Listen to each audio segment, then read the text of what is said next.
యాదగిరిగుట్ట నుంచి ఆలేరు వరకు సైకిల్ పైన ఎమ్మెల్యే బీర్ల ఐలయ్య పర్యటన చేశారు. పెట్రోల్, డీజిల్ ధరలు రోజురోజుకు పెరుగుతుండటంతో సామాన్య ప్రజలపైన ఆర్థిక భారం పెరుగుతుందని ఆయన ఈ సందర్భంగా ఆవేదన వ్యక్తం చేశారు. ప్రస్తుత పరిస్థితుల్లో ప్రజలు మళ్లీ సైకిళ్లను ఆశ్రయించాల్సిన పరిస్థితి ఏర్పడిందని కేంద్ర ప్రభుత్వ విధానాలపైన విమర్శలు చేశారు. తర్వాత వంగవల్లి మీదుగా ప్రయాణిస్తూ అక్కడి ధాన్యం కొనుగోలు కేంద్రాన్ని కూడా ఆయన సందర్శించారు. వడ్ల కొనుగోలు ప్రక్రియను స్వయంగా పరిశీలించినటువంటి ఆయన రైతులకు ఎలాంటి ఇబ్బందులు లేకుండా కొనుగోలు ప్రక్రియను వేగవంతంగా, పారదర్శకంగా నిర్వహించాలని అధికారులను ఆదేశించారు. రైతులు పండించినటువంటి ప్రతి గింజకు సరైనటువంటి మద్దతు ధర అందేలాగైతే ప్రభుత్వం కట్టుబడి అయితే ఉండాలని చెప్పేసి ఆయన తెలిపారు. మరి అలాగే ఇక కొనుగోలు కేంద్రాల్లో లారీలు, తూకం యంత్రాలు, హమాలి సౌకర్యాలు కూడా సమయానికి అందుబాటులో ఉంచాలని చెప్పేసి సూచించారు. రైతులకు ఇబ్బందులు కలిగితే సంబంధిత అధికారులపైనైతే చర్యలు తప్పవని చెప్పేసి ఆయన హెచ్చరించారు.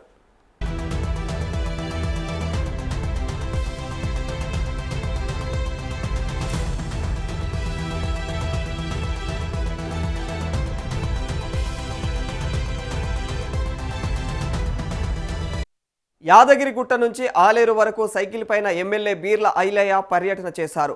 పెట్రోల్, డీజిల్ ధరలు రోజురోజుకు పెరుగుతుండటంతో సామాన్య ప్రజలపైన ఆర్థిక భారం పెరుగుతోందని ఆయన ఈ సందర్భంగా ఆవేదన వ్యక్తం చేశారు. ప్రస్తుత పరిస్థితుల్లో ప్రజలు మళ్లీ సైకిళ్లను ఆశ్రయించాల్సినటువంటి పరిస్థితి ఏర్పడిందని చెప్పేసి కేంద్ర ప్రభుత్వ విధానాలపైన విమర్శలు చేశారు ఆయన. ఇక తర్వాత వంగవల్లి మీదుగా ప్రయాణిస్తూ అక్కడి ధాన్యం కొనుగోలు కేంద్రాన్ని కూడా సందర్శించారు. వడ్ల కొనుగోలు ప్రక్రియను స్వయంగా పరిశీలించినటువంటి ఆయన రైతులకు ఎలాంటి ఇబ్బందులు కూడా లేకుండా కొనుగోలు ప్రక్రియను వేగవంతంగా, పారదర్శకంగా నిర్వహించాలని అధికారులను ఆదేశించారు. ఇక రైతులు పండించినటువంటి ప్రతి గింజకు సరైనటువంటి మద్దతు ధర అందేలాగైతే ప్రభుత్వం కట్టుబడి ఉండాలని చెప్పేసి ఆయన తెలియజేశారు. అలాగే కొనుగోలు కేంద్రాల్లో లారీలు, తూకం యంత్రాలు, హమాలి సౌకర్యాలు సమయానికి అందుబాటులో ఉంచాలని చెప్పేసి కూడా సూచించారు.